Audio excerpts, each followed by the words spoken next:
जब आसमान से कोई जवाब नहीं मिला, तब धरती पर एक पीर आया और उसकी दुआ ने एक बांझ स्त्री को 40 बेटों की मां बना दिया। नमस्कार।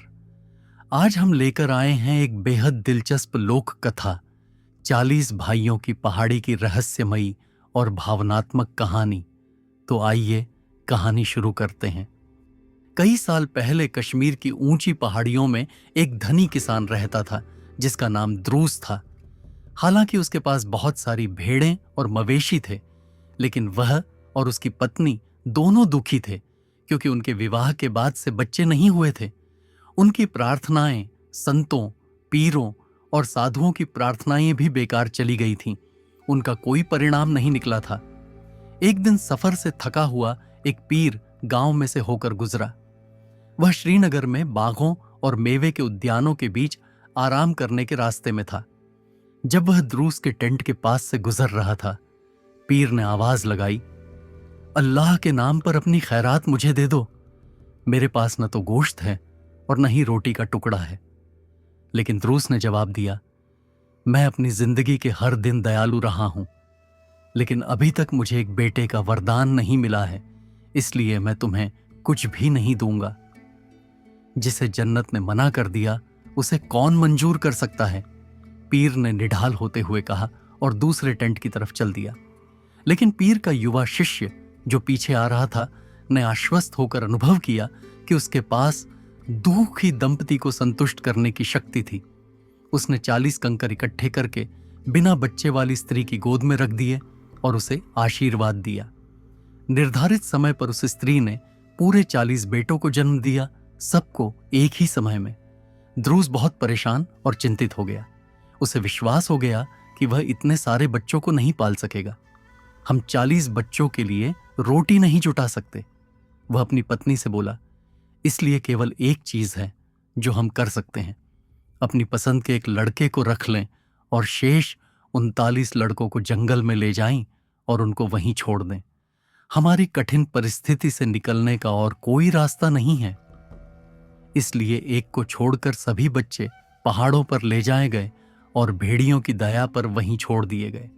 उन्हें मरने के लिए छोड़ दिया गया था। लेकिन एक दिन पहाड़ियों में अपनी भेड़ों के झुंड को चराते हुए एक गडरिये को एक हिरण का खास व्यवहार उन चट्टानों और बोल्डरों की तरफ ले गया जिन्होंने एक कंदरा का मुख बंद कर रखा था।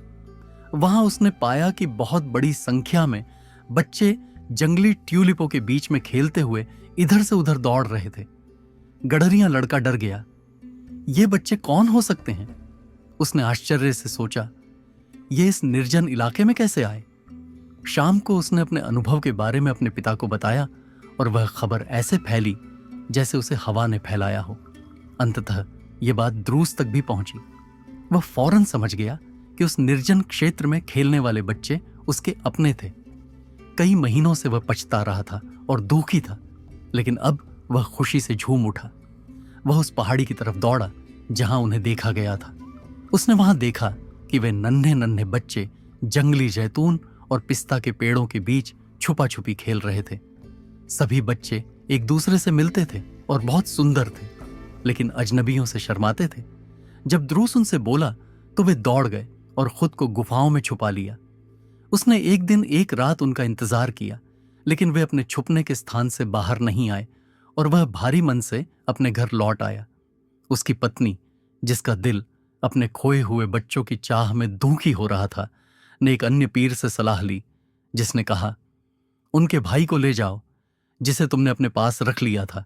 उसे लेकर उस पहाड़ी पर जाओ जहां वे खेलते हैं। जब वहां पहुंचो तो उसे नीचे उतार देना और खुद छुप जाना। ममता से अभिभूत मां ने ठीक वैसा ही किया जैसा उसे कहा गया था, और सच में वही हुआ। बच्चे उसके प्यारे बेटे के साथ खेलने के लिए बाहर निकल आए। नन्हे अजनबी और उसकी मधुर आवाज से आकर्षित होकर वे उसके पीछे पीछे अपनी मां के पास आ गए, जिसने उन्हें गले से लगाया और उन्हें मिठाइयां दी, और जल्दी ही बिना किसी कठिनाई के वह उन्हें उनके घर लाने में सफल हो गई।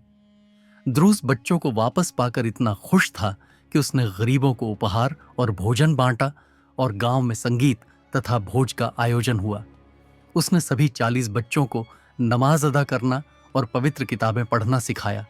लेकिन अल्लाह का फरमान यह था कि देवदूत अजराइल एक ही समय में 40 की सांसें ले ले। सारे 40 बच्चे अचानक एक ही दिन मर गए।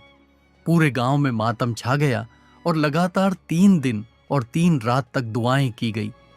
अंतिम संस्कार में भाग लेने आए अनेक मित्रों के लिए भोजन तैयार किया गया।